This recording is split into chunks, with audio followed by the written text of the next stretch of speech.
Welcome to mega debate. నా పేరు రహీం. తెలంగాణ రాజకీయాల్లో ఎప్పుడు ఏం జరుగుతుందో ఊహించడం కష్టంగా మారింది. మొన్నటిదాకా బీఆర్ఎస్ ఖాళీ అవుతుందని అంతా భావిస్తే ఇప్పుడు సీన్ మొత్తం రివర్స్ అయినట్టుగా అనిపిస్తుంది. దశాబ్దాలుగా కాంగ్రెస్కు వెన్నుముకలా ఉన్న సీనియర్ నేత జగిత్యాల పులి జీవన్ రెడ్డి కారెక్కబోతున్నారు. కేసీఆర్తో లంచ్ మీట్ వెనుక అసలు రహస్యం ఏంటి? మరోవైపు జీవన్ రెడ్డికి పార్టీకి ఏం తక్కువ చేసింది అని కాంగ్రెస్ అధిష్టానం ప్రశ్నిస్తుంటే అసలు మమ్మల్ని పట్టించుకునేవారే లేరు అన్నట్లుగా ఉంది జీవన్ రెడ్డి వర్గం వాదన. దానం నాగేంద్ర, జగ్గారెడ్డి లాంటి నేతల రియాక్షన్లు ఈ మంటకు మరింత ఆజ్యం పోస్తున్నట్టు అనిపించింది. ఎందుకంటే వాళ్ళ స్టేట్మెంట్ విన్న తర్వాత ఎక్కడో పార్టీ కొంచెం తప్పు చేసిందన్న భావన కూడా కలిగినట్టయింది. మరి జీవన్ రెడ్డి రాకతో బీఆర్ఎస్కు మళ్ళీ పూర్వవైభవం వస్తుందా? జగిత్యాల వేదికగా కేసీఆర్ కొత్త వ్యూహం అంటే ఇది వాళ్ళ టాపిక్ డిబేట్లో. ఇదే అంశం మనతో పాటు డిస్కస్ చేయడానికి సిద్ధంగా ఉన్నారు రామచంద్ర గౌడ్ గారు, కాంగ్రెస్ అధికార ప్రతినిధి. అదేవిధంగా బీఆర్ఎస్ నాయకులు శ్రీహరి యాదవ్ కూడా మనతో పాటు సిద్ధంగా ఉన్నారు. ముందుగా కాంగ్రెస్ అధికార ప్రతినిధి రామచంద్ర గారి దగ్గరికి వెళ్దాం. రామచంద్ర గారు నమస్తే అండి. నమస్కారం అండి రహీం గారు. రామచంద్ర గారు, తెలుసు తెలంగాణ రాష్ట్ర రాజకీయాల్లో ప్రస్తుతం జరుగుతున్న టాపిక్ ఏదైతే ఉందంటే జీవన్ రెడ్డి టాపిక్. ఎక్కడ అసలు పొరపాటు ఎక్కడ జరిగింది? వాస్తవంగా అనుకున్నంతగా అంటే అప్పటికే వెళ్ళారు, అధిష్టానం మాట్లాడడానికి ప్రయత్నం చేశారు జీవన్ రెడ్డిని. అసలు ఏంది అతను వాస్తవ పరిస్థితులు ఏంది, ఎక్కడ అలకబోనారు, చాలా ప్రయత్నాలు చేశారు, కాదంటలేదు. కానీ అనుకున్న స్థాయిలో కొంచెం హైకమాండ్ కూడా దృష్టి పెడితే బాగుండేది అనేటు ఇంకొక టాపిక్ కూడా నడుస్తూ ఉంది తెలంగాణ రాజకీయాల్లో. అసలు ఓవరాల్గా ఏం జరిగింది జీవన్ రెడ్డి గారి విషయంలో? అసలు ఏం జరిగింది? జీవన్ రెడ్డి గారు సౌమ్యుడు. ఆయనకు అన్ని రకాలుగా కాంగ్రెస్ పార్టీ సహాయ సహకారాలు ఆయనకు పార్టీతో నుండే, పార్టీతోని ఆయన ఎన్నో రకాలుగా అభివృద్ధి చెందిండు. అన్ని రకాలుగా ఆయన సుమారుగా మొదట టీడీపీలో ఉండే, టీడీపీలో మంత్రిగా ఉన్నాడు. తర్వాత కాంగ్రెస్ కు వచ్చాడు, కాంగ్రెస్ లో కూడా మంత్రిగా ఉన్నాడు. తర్వాత అతను ఓడిపోయిన తర్వాత కూడా 2 సార్లు కేసీఆర్ మీద డైరెక్ట్ ఎంపీగా పోటీ చేయడం జరిగింది. సుమారుగా 10-15 వేలు అంటే ఒక 7-8 లక్షల, సుమారుగా 7 లక్షల పైన ఓట్లలో 10,000 చిలుకు ఓట్లతో ఓడిపోవడం జరిగింది, స్వల్ప ఓట్లతోని. తర్వాత మొన్న అతను ఎప్పుడు ఓడిపోయినా ఆయనకు అన్ని రకాలుగా ఛాయిస్ ఇవ్వడం జరిగింది. మొదట్లో 2014లో ఇవ్వడం జరిగింది. తర్వాత 2018లో ఓడిపోయిన తర్వాత కూడా ఆయనకు మళ్ళీ 220 ఎంపీగా 23 ఓడిపోయినప్పుడు ఎంపీగా కూడా నిజామాబాద్ నుంచి ఇవ్వడం జరిగింది. అంతకుముందు కూడా కరీంనగర్ నుంచి ఇవ్వడం జరిగింది. పార్టీ అయిన పరంగా ఎలాంటి ఇబ్బంది కూడా జరగలేదు. బట్ ఇక్కడ ఏమైతుందంటే అధికారం వచ్చిన తర్వాత చాలా రోజుల తర్వాత కూడా ప్రతి ఒక్కరు కూడా ఆశ ఉండి ప్రతిపక్షాల నుంచి, అంటే ఇంతకు ముందు అధికారానికి కష్టపడ్డ కార్యకర్తలతో పాటు ప్రతి ఒక్కరు కూడా అధికారంలో కాంగ్రెస్ వచ్చింది, ప్రజా ప్రభుత్వం ఉంది, ప్రజలకు మంచి సౌకర్యంగా ఉంది, అందరితో అందుబాటులో ఉందనే ఉద్దేశంలో బీజేపీ బీఆర్ఎస్ పార్టీ నుంచి బాగా విపరీతంగా ఊహించిన దానికంటే వలసలు ఎక్కువ వస్తున్నాయండి. 23 నవంబర్ డిసెంబర్ తర్వాత చూసుకుంటే బీఆర్ఎస్ ఎక్కువ మంది, బీజేపీ వాళ్ళు కూడా ప్రతి దగ్గర మీరు గ్రౌండ్ లో ఎంక్వైరీ చేయండి వస్తున్నారు. వాళ్ళని మేము వచ్చే వాళ్ళని వద్దనే రకంగా ఎవరిని అనడం లేదు. పార్టీ బలోపేతం కావడానికి బీసీ వర్గాల వాళ్ళు చాలా మంది వస్తున్నారు. బీసీ అంటే సభ్యత్వం కూడా చేయడం జరుగుతుంది. అదే రకంగా మహిళా సభ్యత్వం కూడా చేయడం జరుగుతుంది. సుమారుగా అధికారంలో వచ్చినప్పుడు మేము సుమారుగా 50 నుంచి 60 లక్షల మంది, 50 లక్షల మంది పై చిలుకు సభ్యత్వం ఉండే. ఈ రోజు ఇంకా పెరుగుతుంది. మేము పార్టీ బలం చేయడానికి కృషి చేయడం జరుగుతుంది. దాంట్లో వేరే పార్టీ నుంచి వచ్చిన వాళ్ళతోని వీళ్ళకి ఇబ్బంది జరుగుతుండొచ్చు, అది కామన్, ప్రతి దగ్గర ఉన్నది, ఒక దగ్గర అని కాదు. ప్రతి నియోజకవర్గంలో ఉంది, ప్రతి గ్రామంలో ఉంది, ప్రతి పట్టణంలో ఉంది, ప్రతి దగ్గర కూడా ఉంది. దాన్ని సరి చేసుకుంటా నాయకత్వం పోయినప్పుడు ఈ మనస్పర్ధలు అనేది చాలా విపరీతంగా పెరిగి కూడా ఉండొచ్చు. జీవన్ రెడ్డి గారికి దేంట్లో కూడా తక్కువ చేయలేదు. ఆయనకు ఇంకా ఫ్యూచర్ లో కావాలనుకుంటే డిలిమిటేషన్ లో మళ్ళీ ఇంకా 40, సుమారుగా 50 నుంచి 60 ఎమ్మెల్యే సీట్లు పెరిగితే ఎంపీ కూడా పెరుగుతుండొచ్చు. దాంట్లో ఆయనకు అన్ని రకాలుగా అవకాశం ఉంది. అదే రకంగా ఆయనకు అయినా సరే, ఆయన కొడుకు అయినా సరే, వాళ్ళ కోడలు అనే విషయం కూడా వస్తున్నది. దాంట్లో ఎలాంటి ఇబ్బంది లేదు. కార్యకర్తలతో కూడా మంచి సంబంధాలు ఉన్నాయి. బట్ ఇప్పటి వరకు ఆయన ఎన్నో రకాలుగా విమర్శించి ఈ రోజు అంటే సుమారుగా 42 సంవత్సరాలు పార్టీ దేని గురించి విమర్శించిండు? దొరల పాలన గురించి మాట్లాడిండు, దొరల గురించి మాట్లాడిండు. ఇప్పుడు ఆ దొర సన్నిధికే దొర కోటలక పోయిండు. ఆయన కూడా ఎన్నో, ఇప్పుడు ఒక్కొక్క వీడియో వస్తుంది, ఆ వీడియోలు 1-2 వీడియోలు పెడితే మన ఈ టైం కూడా సరిపోదు. ఆయన విమర్శించినవి ప్రతి ఒక్కటి కూడా నిన్న మొన్నటి వరకు కూడా అంటే ఒక వారం రోజుల ముందు వరకు కూడా విమర్శించిన ఆయన కేసీఆర్ ను టార్గెట్ గా చేయడం జరిగింది. అయితే ఇక్కడ కేసీఆర్ వాళ్ళకు సంబంధించి బీఆర్ఎస్ టిఆర్ఎస్ కు ఇప్పుడు వాళ్ళకి అవసరం. ఇక్కడ కాంగ్రెస్ పార్టీ ఆయన పోతే మాకు ఎలాంటి ఇబ్బంది లేదు, అలాంటి వ్యక్తికి ఎంత ఈ మర్యాద ఇవ్వాలనో అంత ఇచ్చినాము. నేను అంటే నేను పర్సనల్ గా చెప్తున్నా, పార్టీ నుంచి మాత్రం ఆయన గౌరవం ఇచ్చింది, గౌరవంగా మాట్లాడమని చెప్పారు. కానీ ఎక్స్పైర్ అయిపోయింది. అంటే ఒక లిమిట్ గా వచ్చిన తర్వాత ఆయనకి ఎంత మర్యాద ఇచ్చినా అద్దు దాటిపోయిన తర్వాత విడిచివేయడం జరుగుతుంది. ఆయనను కూడా ఏ పార్టీ సభ్యులు కూడా విమర్శించాల్సిన అవసరం లేదు, విమర్శించడం కూడా. ఆయన పోయి అక్కడ ఏం చేయాల్సిన అవసరం లేదు, ఏం కూడా చేయడు. ఆయన అక్కడ పోయిందంటేనే ఇప్పటికీ పార్టీ మాకు తెలిసి చాలా ఇబ్బందుల్లో ఉంది. ఈయన రావడం వాళ్ళకు ప్లస్ కావచ్చు. ఎందుకంటే 25th రోజు కవిత తన సొంత కూతురు, కేసీఆర్ గారి సొంత కూతురు కుంపటి పెడుతుంది. అదే రోజు ఆమె పార్టీ అంటే కొత్తగా స్థాపించే టిఆర్ఎస్ పార్టీ లేకుంటే తెలంగాణ జాగృతి పార్టీ అయినా ఇంకేదైనా కానీ ఒక పార్టీ పెడుతుంది. ఇక్కడ వాళ్ళ దగ్గర ఉన్నది ప్రజాబలం లేదు, ఓన్లీ ఆర్థిక బలము, డబ్బు ఉంది. ఇప్పుడు కేసీఆర్ కూడా సుమారుగా 2000 మా మెదక్ జిల్లా వాసుడు, అదే రకంగా కేటీఆర్ అత్త అంటే వాళ్ళ మిస్సెస్ ది రామాయంపేట మా గ్రామం.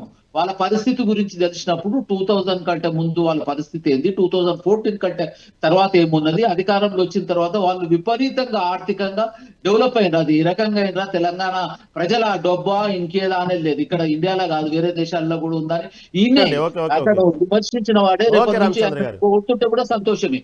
ఈ రోజు మేము అనేది ఆయన పోయిన సంతోషం. వ్యక్తిగతంగా వెళ్దాం, సమయం చాలా ఉందండి. ఓకే, దాని గురించి మళ్ళీ మాట్లాడదాం.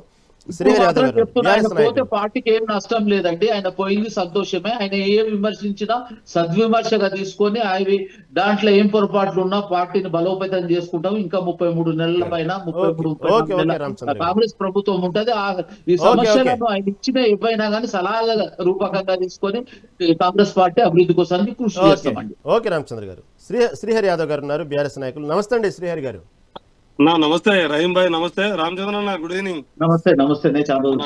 శ్రీహరి గారు విన్నారు కదా, జరగాల్సిన నష్టం ఏం జరగదు, జీవన్ రెడ్డి పార్టీని వీడటం వల్ల జరగదు, ఆయనకి ఇవ్వాల్సినటువంటి సముచిత గౌరవం ఇచ్చాం, కానీ ఆయన అర్థం చేసుకోలేదు, వెళ్ళారు. కాబట్టి జరగాల్సిన పెద్ద నష్టం ఏం మా పార్టీకి జరగదు. ముందు బీఆర్ఎస్ పార్టీలో ఉన్నటువంటి నష్టాలు ఏందో అవి చూసుకోమనండి ఫస్ట్. దాంతోపాటు మీరేం చూస్తే బీఆర్ఎస్ పార్టీలోకి జీవన్ రెడ్డి రావటం పట్ల ఒక పండగ వాతావరణంగానే చెప్పుకుంటున్నారు.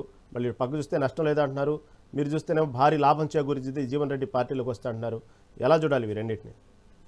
అన్న రహీం భాయ్, మన అన్న రామచంద్ర మాట్లాడింది పూర్తిగా విన్నా, మీ మొదటి ఇంట్రడక్షన్ కూడా విన్నాము. సమాజంలో సహజంగానే ఒక ధోరణి ఉందన్న, రాజకీయాలలో శాశ్వత శత్రువులు ఉండరు, శాశ్వత మిత్రులు ఉండరు అనేది. అదొక సహజమైనటువంటి నానుడిగా రాజకీయాల్లో చాలా కాలం నుంచి ఉన్నది. కానీ జీవన్ రెడ్డి లాంటి ఒక పెద్ద పర్సనాలిటీ అంటే ఆ రోజు తెలంగాణ ఉద్యమం నడుస్తున్న టైంలో కేసీఆర్ కు వ్యతిరేకంగా నిలబెడదామంటే అభ్యర్థులు కరువైన పరిస్థితిలో కేబినెట్ మంత్రిని తీసుకొచ్చి ఎంపీగా పెట్టారు.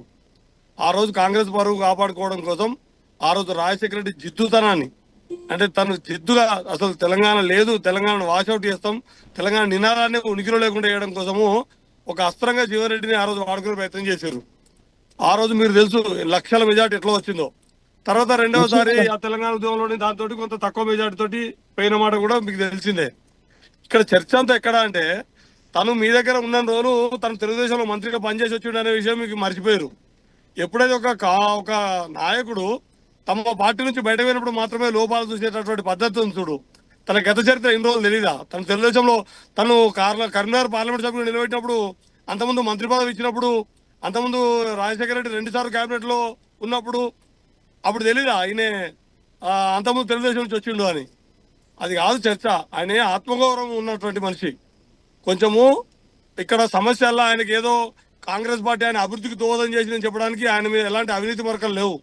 ఆయన ఎంత సాదాసీదమైనటువంటి మనిషే కాకుండా తెలంగాణ పల్లెలలో ఉట్టిపడేటటువంటి ఒక పల్లె రైతు బిడ్డ.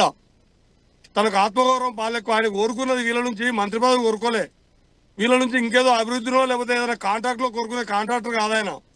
ఆయన కోరుకున్నదల్లా కనీస గౌరవం కోరుకున్నాడు, కనీస నాయకుడు దక్కాల్సిన గౌరవం కోరుకున్నాడు. ఆ గౌరవం ఇయ్యకపోగా మరింత అగౌరవపరిచే విధంగా మాట్లాడారు.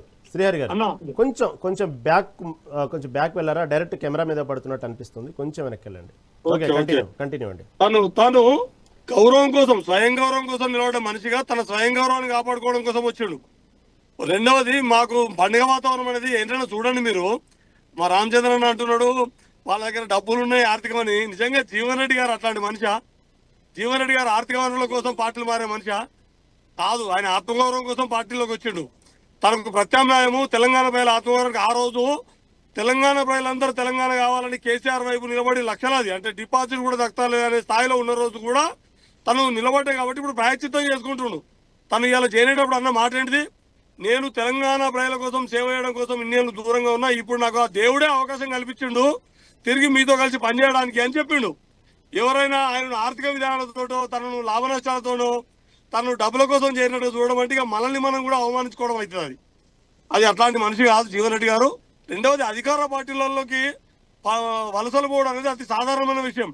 ఈ ఆయారాం గయారాం సంస్కృతులు ఎప్పుడు ఉంటాయి అంటే ఎన్నికలు అప్పుడు ఉంటాయి. సీట్లు రాకపోతేనో సీట్లకు సంబంధించినటువంటి పంపకాలలో ఉంటాయి, లేదా పదవుల పంపకాలలో అప్పుడు ఉంటాయి. కానీ అధికార పార్టీ వైపు వస్తారు కానీ ప్రజలు ఎక్కడైనా ప్రతిపక్షం వైపు పోతున్నారంటే మీరు అర్థం చేసుకోవాల్సింది ఏంటంటే అక్కడ కనీసం ఎవరికీ గౌరవం లేదు. రేవంత్ రెడ్డి అండ్ కో 2 కులాలు 2 కుటుంబాలు, 2 కులాలు 2 కుటుంబాల ఆధిపత్యమే నడుస్తుంది. ఒక జీవన్ రెడ్డి ఆత్మగౌరవం గల మనిషి కాబట్టి బయటపడ్డాడు. ఇంకా బయటపడిన అనేక మంది నేతలు అసలు నేను దర్వాజాలు తెరుతా అన్నాడు. ఓ రోజు మొత్తం నేను గేట్లు తెరిస్తే అసలు ఖాళీ అవుతుంది అన్నాడు. ఓ రోజు ఏదో స్టేట్మెంట్ ఇచ్చాడు. ఈ రోజు గేట్ ఇంకా పెద్ద పరిణామాలు జరగబోతున్నాయి. తన దగ్గర ఉన్నటువంటి వాళ్ళలో చాలా మంది తీవ్ర అసంతృప్తితోటి, కనీస ఆత్మగౌరవం లేక ఒక రకంగా జీవోత్సవాలుగా పడి ఉన్నారు. ఒక గొప్ప గొప్ప రాజకీయ ఉద్దండులు దశాబ్దాల తరబడి సేవ చేసిన వాళ్ళని వదిలిపెట్టి ఈయన ఎట్లాంటోడో, ఎట్లా పిసిసి అధ్యక్షుడు అయిండో, ఎట్లా ముఖ్యమంత్రి అయిండో నేను ఆ చర్చలకు పోను. ఆ రామచంద్రన్నకు తెలుసు, తెలంగాణ సమాజానికి తెలుసు. రేవంత్ రెడ్డి కాంగ్రెస్ పార్టీలో చేరిన తీరు నుంచి మొదలుకుంటే తెలుగుదేశం నుంచి చంద్రబాబు ఎట్లా ఈయనను ప్రమోట్ చేసుకున్నాడు. ఇప్పుడు వారానికి ఒకసారి చంద్రబాబు వచ్చి ఎట్లా ఆ తెలంగాణ ప్రయోజనాలు కాకుండా ఆ పాత ఇది తెలుగుదేశం కాంగ్రెస్ అయిందన్న. ఇప్పుడు ఈ కాంగ్రెస్ పార్టీ పాత కాంగ్రెస్ వాళ్ళని ఎవరిని కాంగ్రేయవాదుల్ని గాంధేయవాదుల్ని నెగలనిచ్చే పరిస్థితి లేదా. కాబట్టి ఇక వరుస ఇది ఒక జీవన్ రెడ్డి కేవలం ప్రారంభం మాత్రమే. పెద్ద మొత్తంలో గాంధేయవాదులు, కాంగ్రెస్ వాదులు, అసలు సిద్ధమైనటువంటి కాంగ్రెస్ వాదులు, తెలంగాణ వాదులు ఇప్పుడు ఆయన చంద్రబాబుతో మమేకమై చేస్తున్నటువంటి పనుల విషయంలో కానీ, తను ఒక 2-3 కన్సర్న్లో మాత్రమే నడుస్తున్నటువంటి కేబినెట్ విషయంలో కానీ, ఈ మిగతా అన్ని విషయాలున్న అసంతృప్తికి ఒక ధైర్యం సరిపోవట్లేదు వాళ్ళకి. ఇవాళ జీవన్ రెడ్డి రావడం అనేది అనేక మందికి నూతన దారులు ఇస్తుంది. తెలంగాణ సమాజంలో పూర్వవైభవం కాదు, కనీవిని ఎరగని రీతిలో తెలంగాణ సమాజంలో వ్యతిరేకత ఉంది అధికార పార్టీ మీద. ఆ వ్యతిరేకత రానున్న ఎన్నికల దాకా ఎప్పుడన్నా మార్పు చేపులు ఎప్పుడు జరుగుతాయన్నా ఎన్నికల ముందు జరుగుతారు. కానీ ఇప్పుడు ఏ ఎన్నికలు వచ్చిన జీవన్ రెడ్డి కాబట్టి ఖచ్చితంగా సింగిల్ డిజిట్ కి పరిమితం అవుతుంది. పోయినసారి అసెంబ్లీలో 5 సీట్లు ఉన్నట్టుండే వాళ్ళకి 14 మంది ఉంటే సిఎల్పి చీలిపోయి మాదారులో విలీనమైనరు. ఇప్పుడు ఆ సింగిల్ డిజిట్ కే పరిమితం అవుతుంది. దానికి కనబడుతున్నటువంటి వాతావరణ సంకేతాలే, రాజకీయ సంకేతాలే జీవన్ రెడ్డి యొక్క మార్పు. జీవన్ రెడ్డి పార్టీలో చేరడం అనేది ఆ మార్పులకి ఒక సంకేతం అన్న. రైట్ అండి శ్రీహరి గారు, రైట్ అండి. మళ్ళీ మీ దగ్గరకు వస్తాను. ఇప్పుడే జాయిన్ అయ్యారు రాజకీయ విశ్లేషకులు చలసాని నరేంద్ర గారు. నరేంద్ర గారు నమస్తే అండి. నమస్తే. నరేంద్ర గారు, ఓవరాల్గా జీవన్ రెడ్డి తెలంగాణ రాజకీయాల్లో జీవన్ రెడ్డి సంబంధించిన విషయానికి వస్తే ప్రస్తుతం బీఆర్ఎస్ పార్టీలో చేరినట్టే, దానికి సంబంధించిన ముహూర్తం అయితే ఖరారు కావాలి. ఈరోజు కేసీఆర్ని కలవడం జరిగింది, నిన్న కేటీఆర్ వచ్చి స్వయంగా ఆయన్ని కలవడం జరిగింది. ఓవరాల్గా జీవన్ రెడ్డి మొత్తం మీద ప్రస్తావన చూసుకుంటే ప్రస్తుతం ఉన్నటువంటి తెలంగాణ రాజకీయ పరిస్థితుల్లో దీన్ని ఎలా చూడొచ్చు? ఇది కాంగ్రెస్ పార్టీకి ఏమాత్రం ఎఫెక్ట్ చూపించేటువంటి అంశం, ఇటు బీఆర్ఎస్కి ఏమాత్రం లాభం చేకూరేటువంటి అంశం అంటారు? ఇది ఇవాళ ఉన్న రాజకీయ పరిస్థితుల్లో కాంగ్రెస్లో ఎమ్మెల్యేకైనా కొనసాగలేక ఆయన బయటకు వచ్చినప్పుడు ఆయనకి బీఆర్ఎస్ ఒక రాజకీయ వేదిక కనిపించింది. ఈ వయసులో వచ్చి ఆయన సొంతంగా పార్టీ పెట్టి సొంతంగా మళ్ళీ రాజకీయాలు నడిపేటువంటి ఆర్థిక సామర్థ్యం కానీ ఇతరగానే ఉన్న మనిషి కాదైనా. ఆయనే మొదటి కాంచి ప్రజల మనిషిగా, సమస్యల మీద పోరాడే మనిషిగా పేరుందారు. ఆయనకి ఇవాళ తన రాజకీయ ఉనికి కోసం బీఆర్ఎస్ తప్ప మరొక గత్యంతరం లేని పరిస్థితిలో ఆయన ఆ పార్టీ వైపు మొగ్గు చూపడం సహజమే. ఇవాళ ఆయన కాంగ్రెస్ నుంచి బయటకు వచ్చిన పరిస్థితులు ఏవైతే ఉన్నాయో అవి ఈనాడు దేశంలో దాదాపు అన్ని రాజకీయ పార్టీల్లో, ముఖ్యంగా అధికార పార్టీల్లో ఎక్కువగా కనిపిస్తున్నాయి. ఎందుకంటే ఈ పార్టీల్లో బీజేపీకి ఏమనుకోనండి, ఇటీవల కాలంలో పార్టీలో ఆధిపత్యంలోకి వచ్చిన వారు, అధికార పదవులు అనుభవిస్తున్న వాళ్ళు, వాళ్ళంతా ఏం చేస్తున్నారంటే తాము కొత్తగా వచ్చాం కాబట్టి మొదటగాంచి పార్టీలో ఉన్న వాళ్ళు, సిద్ధాంతాలు నమ్ముకుని ఉన్న వాళ్ళు ఉంటే తమ ఉనికి ప్రమాదం అని, తమ ఎదుగుదలకి ప్రమాదం అని చెప్పి వాళ్ళందరినీ ఒక విధంగా బీజేపీలో ఏ విధంగా అయితే అద్వానీ లాంటి నాయకుల్ని పక్క తప్పించారో అదేవిధంగా అన్ని పార్టీలో, కాంగ్రెస్లో రేవంత్ రెడ్డి గారు కూడా, ఇతరు కూడా అన్ని పార్టీలో, అన్ని రాష్ట్రాల్లో కూడా ఇటువంటి ప్రయత్నాలు జరుగుతున్నాయి. ఆ ప్రయత్నాల్లో భాగంగా రేవంత్ రెడ్డి గారు ఒక వ్యూహాత్మకంగా ఆయన కీలకమైన మంత్రి పదవులు కానివ్వండి, కీలకమైన పదవులు కానివ్వండి, వాళ్ళంతా దీర్ఘకాలం కాంగ్రెస్లో దశాబ్దాల తరబడి ఉన్న వారికన్నా ఇటీవల కాలంలో వచ్చిన వాళ్ళకి ఎక్కువ ప్రాధాన్యత ఇస్తున్నారు. అదేవిధంగా ఇవాళ చాలా పార్టీలు ఆ విధంగా జరుగుతుంది. కొత్తగా ముఖ్యంగా ఇవాళ డిఎంకే పార్టీ తీసుకోండి, ఏం చేస్తున్నారు, తన కొడుకుని ప్రమోట్ చేసుకోవడం కోసం ఆయన కొత్తగా వచ్చిన వాళ్ళకి ఇంపార్టెన్స్ ఇవ్వాల్సి వస్తుంది. ఈ విధంగా అందరూ ఈ విధంగా చేస్తున్నారు.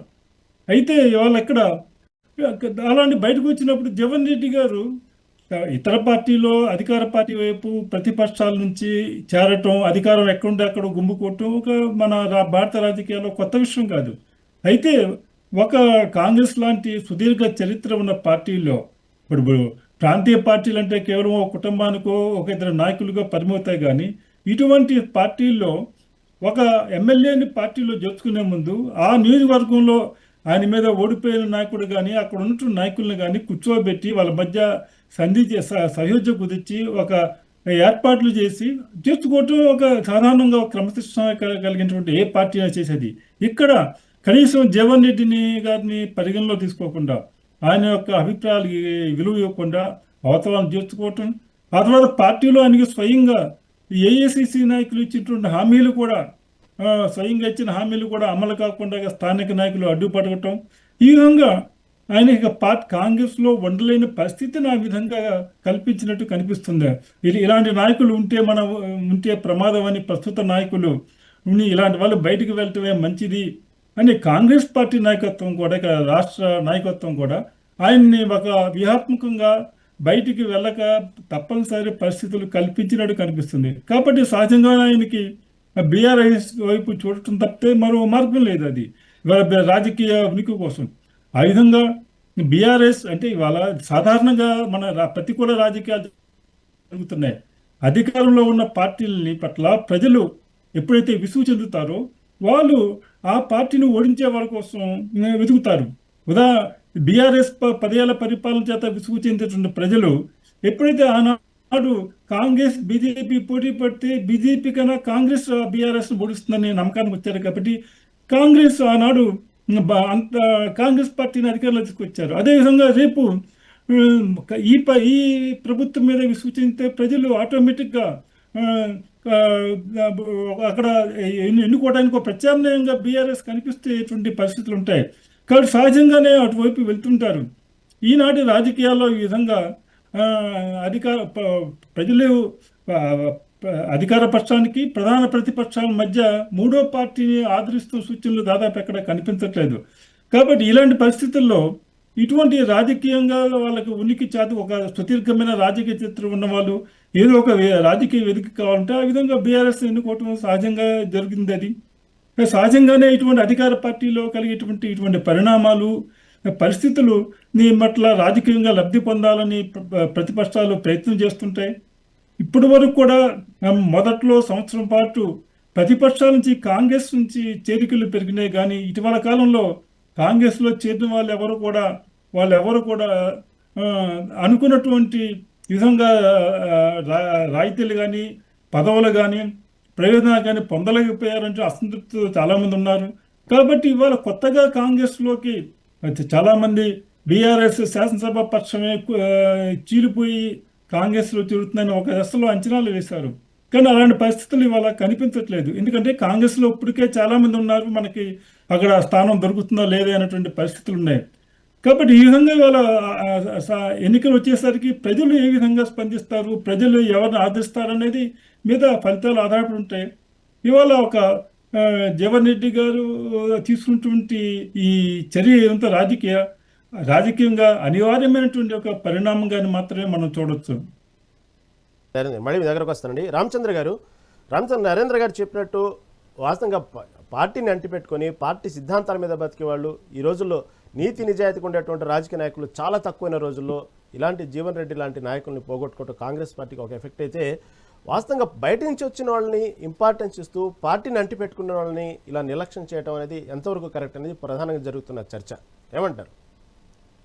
కరెక్ట్ అండి. ఇవన్నీ అక్కడ లోకల్ పరిస్థితిని చూసి ఆయనకు ఎంత ఇవ్వాలనో ఇచ్చిన తర్వాతనే పిసిసి గారు వెళ్ళారు, మంత్రి గారు శ్రీధర్ బాబు గారు, తర్వాత ప్రతి ఒక్కరు కూడా ఆయనను కన్విన్స్ చేయడానికి ప్రయత్నం చేసిండ్రు. దానికి ఆయన అద్దు దాటిపోయిన తర్వాత ఎవరు కూడా ఏం చేయలేదు. ఆయన బ్యాడ్ గైడ్ అంటే కొన్ని సందర్భాలు ఎట్లుంటాయంటే కొన్ని దుర్గడియలు ఉంటే ఆ టైంలో ఆయన నిర్ణయం తీసుకోవడం అది సరైన నిర్ణయం కాదని వాళ్ళ దగ్గర వాళ్ళు కూడా అంటున్నారు. ఎందుకంటే మనకు ఇంతవరకు 42 సంవత్సరాలు దొరల పాలన గురించి ఆయన మాట్లాడి ఇప్పుడు దొరల సన్నిధికే పోయింది అనేది ఇప్పుడు మనం చూసుకుంటుంటే తెలుస్తున్నది.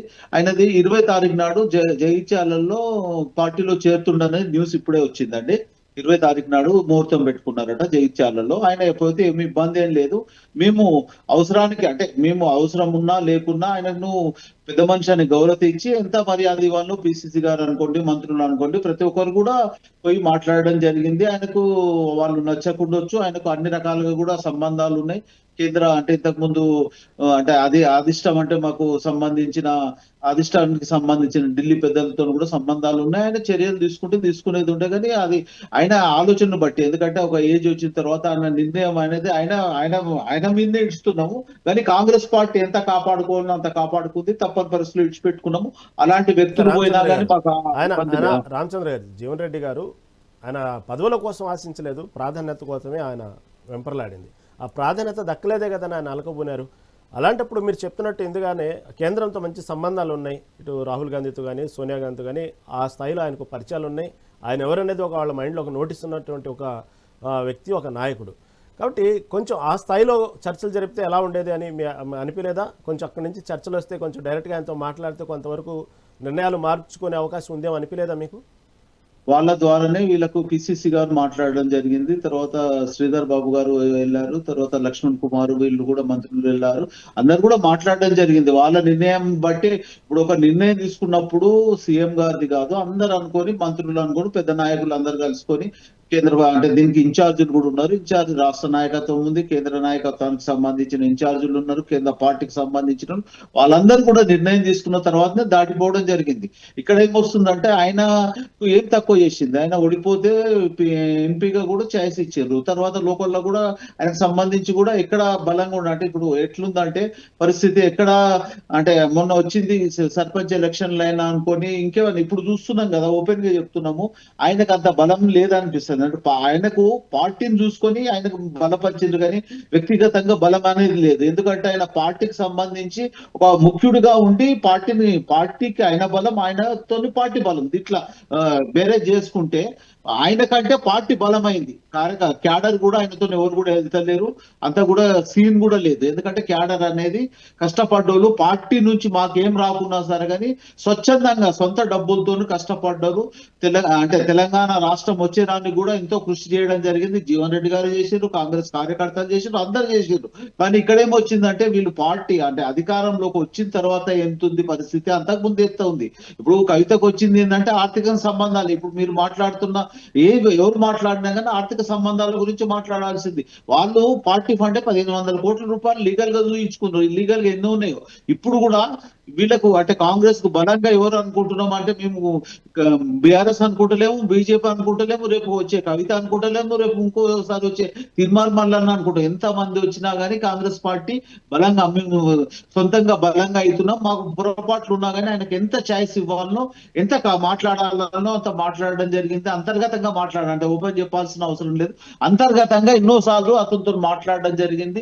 ఆయన ఒక నిర్ణయం తీసుకున్న తర్వాత ఆయన వ్యక్తిగతంగా ఇవ్వడం జరుగుతుంది. ఆయన నిర్ణయం మంచా చెడా, ఎందుకంటే ఆయన పార్టీ నుంచే మేము అనుకుంటున్నాం అంటే ఈ రోజు మాట్లాడుతున్నాము, మేము మాట్లాడాల్సిన అవసరం పార్టీ నుంచి ఆయన లైఫ్, పార్టీ నుంచి ఆయన పోయిన తర్వాత ఆయన ఇంతవరకు తిట్టిన మాటలన్నీ ఆయనకే వ్యక్తం. దొరల గడిలకు ఎందుకు పోతున్నాడు, దొరల గురించి మాట్లాడతారు. ఇప్పుడు పిసిసి గారు వెళ్తే ఆయన ఇంటికి వెళ్ళిండు, ఆయనతో మాట్లాడిండు. మరి ఆ దొరల గడిలకు పోయి అంటే ఇప్పుడు నేను అనేది ఏంటంటే ఫామ్ హౌస్ లో పోయిండు. ఫామ్ హౌస్ అంటే మొన్నటి వరకు విమర్శించి దొరల గడేలా పోవద్దని అనుకున్నవాడు దొరల గడేలా పోయి వాళ్ళకు వాళ్ళ సహాయంతోనా వాళ్ళతో ఉండని ఆయన ఎంత రకంగా డెవలప్ అయినా మాకేమి ఇబ్బంది లేదు. ఖచ్చితంగా మేము కాంగ్రెస్ పార్టీ భవిష్యత్తులో ఇప్పుడున్న దానికంటే ఇంకా బలంగా తయారవుతాము. మేము అన్ని రకాలుగా కాంగ్రెస్ పార్టీ మాట ఇచ్చిన ప్రతి కూడా నెరవేర్చుకుంటూ పోతాము. ప్రతి దాన్ని కూడా డెవలప్మెంట్ లో ఉంటాము. ఇప్పటి వరకు కాంగ్రెస్ పార్టీ ఉన్నది ఓపెన్ గా చెప్తున్నాము. మనం వచ్చిన రెవెన్యూ ఏముంది, ఖర్చు ఏముంది, ఎంత బెనిఫిట్ చూపించాలి అన్ని చూపించాలి. అయినా ఇప్పుడు విమర్శించిన అన్ని మేము అక్షంతలుగా తీసుకొని దాని మీద చర్చ చేసుకొని ఎక్కడ పొరపాటు జరిగిందో కానీ పునః ఆలోచన చేసుకోవడం జరుగుతుంది. భవిష్యత్తులో మాత్రం నేను ఊహించుకునడం ఏంటంటే అక్కడి నుంచి బీఆర్ఎస్ నుంచి ఎంతో మంది రావడానికి ఉన్నారు. ఇంకా మాకు 45-50 సీట్లు ఖచ్చితంగా అంటే ఇప్పుడు డిలిమిటేషన్ అనేది కొత్తగా వస్తుంది కదా, అంటే స్థానికంగా నియోజకవర్గాల పునర్నిర్మాణంలో పునర్విభజన దాంట్లో ఇంకా పెరిగే ఛాయిసెస్ ఉన్నాయి. దాన్ని బట్టి ఇప్పుడున్న దాంట్లోకి చాలా మంది కూడా బీఆర్ఎస్ నుంచి చాలా మంది రావడానికి అనుకూలంగా ఉన్నారు. ఈ రోజుగా మాత్రం కాంగ్రెస్ పార్టీ బలంగా ఉంది. ఆయన పోతే మాత్రం ఇబ్బంది లేదని గట్టాపదంగా చెప్తున్నాం. ఇంకోటి ఆయన 20 నాడు పెట్టుకున్న తర్వాత ఆయన విషయం తెలుస్తుంది. 25th రామచంద్ర రోజు కవితకు వచ్చిన తర్వాత మీరు చెప్పినట్టు వాస్తవంగా మీ ప్రయత్నాలన్నీ పార్టీ తరపున చేసిన ప్రయత్నాలన్నీ చేశారు. కానీ జీవన్ రెడ్డి అప్పటికి చేయి దాటిపోయింది అంటున్నారు. అది వాస్తవం తెలుసుకున్న విషయాన్ని బట్టి. అయితే ఇప్పటికైనా ఏఐసీసీ చెక్ చేసుకుంటుందా అసలు ఏం జరుగుతుంది పార్టీలో, ఎక్కడ జరుగుతుంది అనేది? ప్రతి విషయాన్ని గురించి మనం మామూలుగా ఆలోచించడం కాదు. గ్రౌండ్ లెవెల్ లో కూడా వాళ్ళకి ఎంక్వైరీ ఉంటది.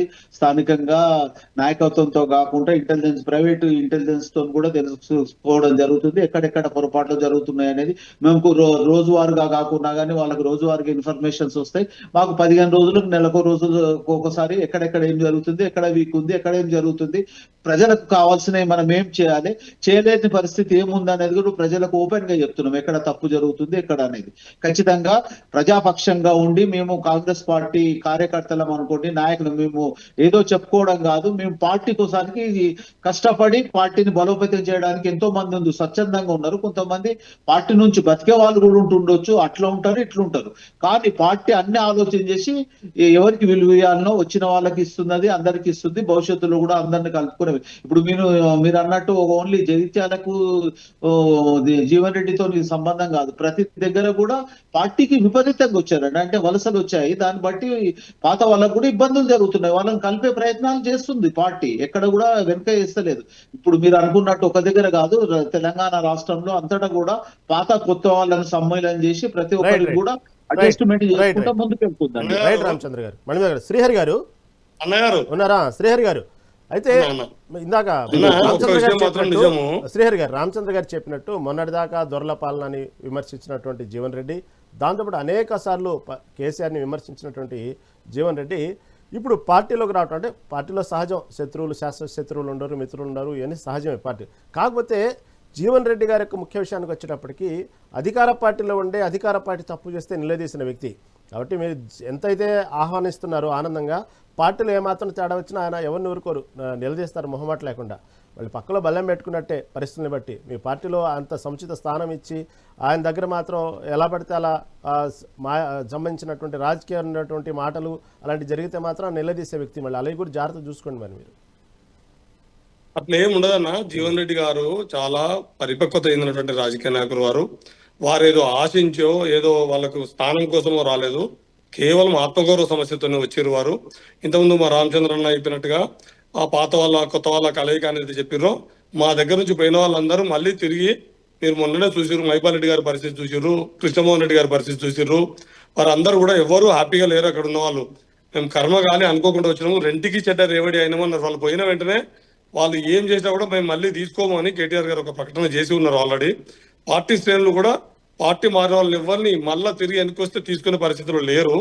అలా పోయిన వాళ్ళు కూడా హ్యాపీగా లేరనే విషయం కడియం సిఆర్ గారి మాటల్లో చూసినా, మీరు దానం నాగేందర్ గారు హైదరాబాద్ లో జరిగినటువంటి అనేక విషయాల మీద వారు మాట్లాడిన తీరు చూసినా, మొన్న మైపాల్ రెడ్డి గారు అనవసరంగా వచ్చినా, నేను ఎందుకు వచ్చినా అని చెప్పి ప్రాయచిత్తపడి మళ్ళీ తిరిగి మున్సిపల్ ఎన్నికలలో కారు గుర్తుగా ఓటేయమని చెప్పిన విషయం చూసినా, ఏ ఒక్క విషయం ఒక్క జీవన్ రెడ్డి గారి విషయం కాదన్న రహీం భాయ్. ఇవాళ వాళ్ళ పార్టీ మా దగ్గర నుంచి పోయిన వాళ్ళు ఎవరు ఆపగలేరు, వాళ్ళ పార్టీలో ఉన్నవారు ఎవరు ఆపగలేరు. అందరికీ ఒక ప్లాట్ఫామ్ కోసం చూస్తా ఉన్నారు. ఇట్లాంటి సందర్భంలో ఒక వే కోసం చూస్తున్న సందర్భంలో జీవన్ రెడ్డి గారు ఒక సజీవమైన వే చేశారు, మంచి దారి చెప్పారు. మనకు తెలంగాణకు ఏకైక ప్రత్యామ్నాయం బీఆర్ఎస్ పార్టీ మాత్రమే. బీఆర్ఎస్ పార్టీలో మాత్రమే సకల జనులకు, సబ్బండ వర్గాలకు అందరికీ సముచిత గౌరవం ఉంటుందనే విషయాన్ని జీవన్ రెడ్డి గారి కలయికతోటి, చేరికతోటి మరోసారి తెలంగాణ సమాజానికి ఒక నూతన ఆశల్ని కల్పించారు వారు. ఇప్పుడు నిజమే వారు దొరలు అన్నారు, గడీలు అన్నారు అంటే నిజమే కదా, అంతకంటే ఘోరమైనటువంటి పాలన కదా ఇప్పుడు నడుస్తుంది. ప్రజాపాలన పేరు మీద పోలీసు అరాచక పాలన కదా ఇప్పుడు నడుస్తుంది. మీరు చూస్తలేరా పోలీసుల పాలన ఎంత ఘోరంగా ఎంత క్రూరంగా నడుస్తుందో? మమ్మల్ని ఎంతసేపు ఇందిరా పార్క్ కాడ జెండా ఒకటి అదొకటి తీసేసినట్టు, కానీ ఇవాళ ఒక ఇందిరా పార్క్ కాడ ధర్నా చౌక్ పెట్టుడు కాదు, ఇవాళ ఊరూరుకు ధర్నా చౌకులు అయినాయి కదా. ఫోటోల కోసం పంచాయతీ చూడండి. ప్రజలకు ఏమైనా మంచి పని చేసి ఏదైనా ఒక ప్రజలకు గుర్తుండిపోయేలాగా, వాళ్ళ గుండెల్లో గుర్తుండే విధంగా ఒక మంచి పని చేసి వాళ్ళ గుండెల్లో స్థానం సంపాదించాలి, వాళ్ళ మనసులో స్థానం సంపాదించాలి. అవి కాకుండా అడ్వర్టైజ్ బోర్డుల మీద ఫోటోలు పెట్టుకోవాలనో, క్యాంప్ ఆఫీసులలో ఫోటోలు పెట్టుకోవాలనో, ఫ్లెక్సీలలో ఫోటోలు పెట్టుకోవాలనో, పెద్ద ఫోటోలు పెట్టుకోవాలనో పోయి మాట్లాడుతుంటే మీరు చూస్తున్నారు కదా. కర్ణాటకలో కేరళలో ఇచ్చే అడ్వర్టైజులు, మన కేరళ ఎన్నికలు కావచ్చు, అంతకంటే ముందు వేరే రాష్ట్రాల్లో ఢిల్లీలో జరిగిన ఎన్నికలప్పుడు కానీ ఈ అడ్వర్టైజ్ల కోసము ఇదంతా చంద్రబాబు నుంచి నేర్చుకునే జ్ఞానం అండి ఇది. కాబట్టి వీటితోటి రాదు. తెలంగాణ ప్రజలు, తెలంగాణ సమాజము మేము తొందరపడ్డము. ఇంకా కేసీఆర్ కంటే ఉన్నతంగా, కేసీఆర్ కంటే బలంగా తను ఇస్తానన్నటువంటి మాటల్ని నమ్మి మేము పార్టీకి కొంత కాంగ్రెస్కి ఎడ్జ్ చూపెట్టాము. కానీ కాంగ్రెస్ తిరిగి ఇంద్రమ్మ పాలన అంటే ఇంద్రమ్మ పాలనలో కూడా చాలా కొన్ని మంచి పనులు ఉండే. ఇంద్రమ్మ బ్యాంకులు జాతీయకరణ చేసింది, ఇంద్రమ్మ స్థలాన్ని పంపిణీ చేసింది, ఇంద్రమ్మ 20 సూత్రాల పథకం ఉంది. దాన్ని చూసి ఇంద్రమ్మ పాలన అనుకున్నారు వీళ్ళు. కానీ ఇంద్రమ్మలో ఇంకో కోణం కూడా ఉంది, చీకటి పాలన కోణం. కానీ ఇప్పుడు ఈయన ఇంద్రమ్మలో అభివృద్ధి కోణం కాదు రేవంత్ రెడ్డి గారు చూపెడుతుంది, ఆ చీకటి పాలన కోణాన్ని మాత్రమే పట్టుకొని ఎన్ని అసలు భూములు అంటే ఎన్ని లక్షల ఎకరాలు. ఒక నాయకుడు ఎట్లాంటి ఆలోచన సరళి ఉన్న నాయకుడు వస్తే, అధికారంలోకి వస్తే అట్లాంటి ఆలోచనలే అమల్లో పెడతాడు. ఈయన రియల్ ఎస్టేట్ వ్యాపారి. ఈయన భూముల్ని ఎట్లా అగ్గోతర కొట్టేయాలి, భూముల్ని ఎట్లా కొల్లగొట్టాలి, భూముల్ని ఎట్లా రియల్టర్లకు అప్పచెప్పాలి, ఎట్లా చేయాలనే దాంట్లో ఈయనకున్న నైపుణ్యము ఈ వెల్ఫేర్ యాక్టివిటీస్ మీదనో, డెవలప్మెంట్ యాక్టివిటీస్ మీదనో, ప్రజల మెప్పు పొందే దాని మీదనో లేదు. కాబట్టి ఈయన పనులన్నీ చూడండి, వచ్చిన తెల్లారి నుంచి అటెన్షన్ డైవర్షన్ చేయడము, ప్రజల ఆలోచనని డైవర్షన్ చేయడము, ఇచ్చిన హామీల్ని గంగలో కలపడము, కొత్తగా మొత్తం భూముల మీద కన్నేసి ఆ సెంట్రల్ యూనివర్సిటీ భూములు కావచ్చు, మొన్న అగ్రికల్చర్ యూనివర్సిటీ భూములకు సంబంధించి కావచ్చు, లగరచర భూముల విషయం కావచ్చు, ఇప్పుడు నిన్నగాక మొన్న జరిగినటువంటి, ఇప్పుడు మీరు చూస్తున్నారు కదా రైతులు ఎట్లా తమ భూములు కాపాడుకోవడం కోసం పేదల నిరుపేదల ఇల్లు ఒకటి దాన్ని తీసుకొచ్చి హైదరాబాద్ హైడ్రా అని చెప్పి పెద్ద హైడ్రా ఆడి ఈయన తమ్ముని దాన్ని కానీ మంత్రుల నివాసాలు కానీ ఎవరు జోలికి పోకుండా పేదల 40 గజాల 60 గజాల 80 గజాల ఇల్లు ఉన్నటువంటి పేదల ఇళ్ళని మాత్రమే కొల్లగొడుతున్నాడు. అట్లే ఎకరం 2 ఎకరాలు ఉన్నటువంటి అసంటి రైతుల భూములు మాత్రమే తను గుంజుకుంటా ఉన్నాడు. ఒక రకంగా గుంజుకొని ఎవరికి ఇస్తా ఉంటుండు. ఇప్పుడు మార్కెట్ చూడండి, కోయడ మార్కెట్ అనేది పెద్ద తెలంగాణలో ఒక రానున్నటువంటి 50 ఏళ్ళ ముందు చూపుతోటి అక్కడ మార్కెట్ సంబంధించిన అన్ని ఏర్పాట్లు చేస్తే దాన్ని ఇలా కార్పొరేట్ కంపెనీలకు కట్టబెట్టబోతున్నాడు. ఇవన్నీ ఇప్పుడు జీవన్ రెడ్డి గారి పార్టీ మార్పు అనేది ఏదో జగిత్యాలకు సంబంధించిన ఒక ఓడిపోయిన ఎమ్మెల్యే గెలిచిన ఎమ్మెల్యే పార్టీ మారితే ఓడిపోయిన పార్టీ అభ్యర్థి విషయంగా చూడొద్దండి. మొత్తం తెలంగాణలో కాంగ్రెస్ పార్టీకి వ్యతిరేకంగా ఇస్తున్నటువంటి వ్యతిరేక భావనాలతో పాటు కాంగ్రెస్ పార్టీ అవలంబిస్తున్నటువంటి ప్రజా వ్యతిరేక విధానాలు, ప్రజల ఆస్తుల్ని, ప్రజల ఇళ్లని, ప్రజల భూముల్ని, ఇళ్లను కొలగొట్టడం, భూముల్ని కొలగొట్టడం, వీటికి వ్యతిరేకంగా తెలంగాణ పైన వస్తున్నటువంటి వ్యతిరేకతని ఈ బీఆర్ఎస్ వైపు నిలబడితే తప్ప మనం తెలంగాణను కాపాడుకోలేము. బీఆర్ఎస్ మాత్రమే తెలంగాణ ప్రజల యొక్క గౌరవాన్ని కానీ, తెలంగాణ ఆస్తుల్ని కానీ, తెలంగాణ యొక్క ప్రజల ఆత్మగౌరవాన్ని నిలబెడుతుంది. కానీ లేకపోతే అటు ఆంధ్రలో చంద్రబాబు కమిషన్లో మన తెలంగాణకు సంబంధించినటువంటి జలవనరులనేమో ఆయనకి అప్పచెప్తున్నాడు, ఆదాయంలో ఢిల్లీకి అప్పచెప్తున్నాడు, ఈయన భూములు ఇళ్లను కూలగొట్టుకుంటూ భూముల్ని కొల్లగొడుతున్నాడు. దీనికి వ్యతిరేకంగా వస్తున్నటువంటి ఈ వ్యతిరేక భవనాలు మాకు అనుకూలంగా మారినాయనే విషయాన్ని కూడా మనం అందరం గమనంలోకి తీసుకోవాలని కోరుతూ, ఖచ్చితంగా రానున్న రోజుల్లో మళ్ళీ చెప్తున్నాడు, సింగిల్ డిజిట్ కు ఎంత వ్యతిరేకత ఉందంటే కాంగ్రెస్ పార్టీ మీద సింగిల్ డిజిట్ కు పరిమితం అవుతుంది కాంగ్రెస్ పార్టీ. ఈ రేవంత్ విధానం వల్ల ఇదంతా వలస వచ్చిన కాంగ్రెస్, ఈ కాంగ్రెస్ అంతా తెలుగుదేశం కాంగ్రెస్ ఇప్పుడు ఇది. ఓకేనండి, ఓకే, మళ్ళీ మీ దగ్గరకు వస్తానండి, పర్లేదు, చాలా సమయం ఉందండి.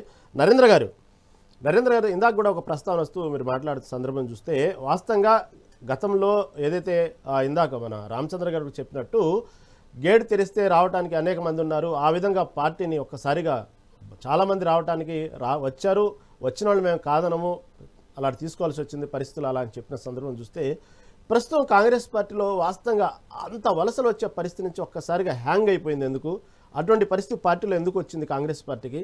వాస్తవంగా వచ్చిన వాళ్ళని ఎందుకు వచ్చామా అనేటువంటి పరిస్థితి నిజంగా పార్టీలో ఉందా? ఓవరాల్గా ఏమంటారు? అంటే వచ్చిన వాళ్ళు 2 రకాలుగా ఉన్నారండి.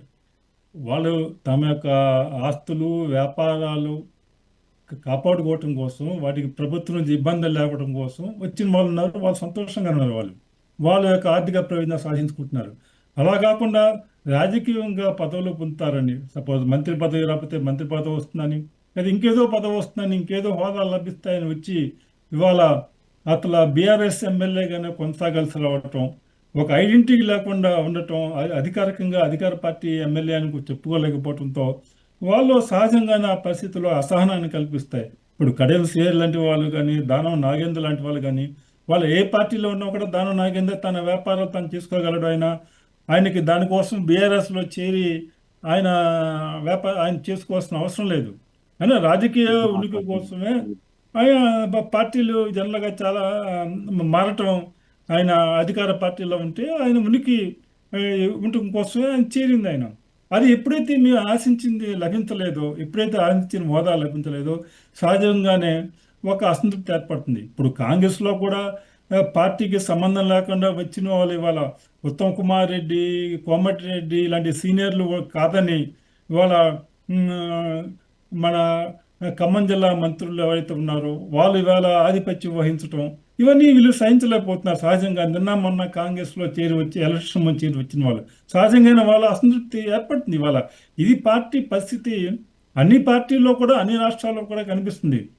ఇవాళ మారుతున్నటువంటి రాజకీయ వాతావరణంలో ఇవాళ ఇదివరకులాగా ఒక పార్టీని నమ్ముకుని పార్టీ కోసం పనిచేసి వాళ్ళు రాజకీయంగా ఇవాళ మనుగడ సాగించడం అంత కష్టమైన కదా. ఇవాళ ధన ప్రభావం రాజకీయాల్లో బాగా పెరిగిపోయిన తర్వాత ఒక రియల్ ఎస్టేట్ వ్యాపారులు, కాంట్రాక్టర్లు, లేకపోతే కార్పొరేట్ కంపెనీలు ఇవాళ రాజకీయ ప్రభుత్వాల మీద, రాజకీయ పార్టీల మీద ఆధిపత్యం వహించడం ప్రారంభించిన తర్వాత ఇవాళ పార్టీల అవసరాలు పెరుగుతున్నాయి. అధికారంలో ఉన్న వాళ్ళు అధికారం నిలబెట్టుకోవడం కోసం వాళ్ళ యొక్క డబ్బు అవసరం పెరుగుతుంది. ఈ దృష్ట్యా ఇవాళ సాంప్రదాయమైన రాజకీయ నాయకులు, జవహర్ రెడ్డి లాంటి రాజకీయ నాయకులు ఇవాళ మారుతున్న రాజకీయ వాతావరణంలో తట్టుకోవడం కూడా ఒక విధంగా నాకు కష్టం అనిపిస్తుంది. అందుకనే వాళ్ళ ఉత్తమ్ కుమార్ రెడ్డి లాంటి వారే, కోమటిరెడ్డి లాంటి వారే, డిప్యూటీ సీఎంగా ఉన్నటువంటి అలాంటి వాళ్ళే వాళ్ళ అంత సంతోషంగా కాంగ్రెస్ పార్టీ ప్రభుత్వంలో ఉన్నారని మనం చెప్పలేము. వాళ్ళ ఊహించిందివే తమ ప్రభుత్వం వస్తే తమ హోదా ఏ విధంగా ఉంటున్నది. కాబట్టి ఇవాళ మారుతున్న రాజకీయ వాతావరణంలో పరిస్థితుల్లో ప్రభావాలు ముఖ్యమంత్రి ఎవరున్నా కూడా, అది ఏ పార్టీ అయినా కూడా, ఇవాళ రేపు బీఆర్ఎస్ అధికారంలోకి వచ్చినా కూడా ఇటువంటి పరిస్థితులకి తలవకగా తప్పనిసరి పరిస్థితులు ఏర్పడి రాజకీయ వాతావరణం వల్ల దేశవ్యాప్తంగా కనిపిస్తుంది. ఈ మారుతున్న పరిస్థితుల్లో సంప్రదాయ రాజకీయ నాయకులకి, రాజకీయ వాదులకి, రాజకీయ విధానాలకి వాళ్ళ కాలం చెల్లిందా?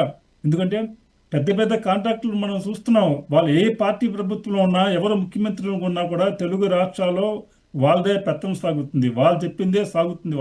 వాళ్ళ కోసమే ప్రాజెక్టులు పుట్టుకొస్తున్నాయి. ఇటువంటి పరిస్థితుల్లో వాళ్ళని ఆదరించక తప్పనిసరి పరిస్థితులు కూడా ప్రభుత్వాలకు ఏర్పడుతున్నాయి. వాళ్ళ మీద ప్రేమ ఉండి కమిషన్ల కోసం వాళ్ళని దగ్గర తీస్తామని చెప్పలేము. ఎందుకంటే రేపు కాంట్రాక్టులు ఎవరున్నా కూడా వీళ్ళకి ప్రభుత్వానికి నిధులు వస్తాయి. కానీ కొంతమందిని వాళ్ళ యొక్క హోల్డ్ ఆ విధంగా ఇవాళ సమాజం మీద, రాజకీయాల మీద, ప్రభుత్వాల మీద పెరిగిపోతుంది. మనం ఇంతకుముందు ఎరగనటువంటి ఒక సరికొత్త రాజకీయ వాతావరణాల్లో మనం ఉన్నామనిపిస్తుంది. నరేంద్ర గారు, మళ్ళీ మీ దగ్గరకు వస్తాను. రామచంద్ర గారు, వాస్తవంగా చూస్తే ప్రతిపక్షాలు కూడా చాలా స్ట్రాంగ్ అవుతున్నాయి. ఎప్పటికప్పుడు ఏ ఎలక్షన్ వచ్చినా త్రిముఖ పోటీ అనేది కనబడుతుంది తెలంగాణ రాజకీయాల్లో. ఓ పక్క చూస్తే మీ పార్టీలోనే రకరకాల గ్రూపులు సొంతంగానే మేము కూడా ముఖ్యమంత్రిని ప్రకటించుకునేంత స్వేచ్ఛ ఉంది మీ పార్టీలో.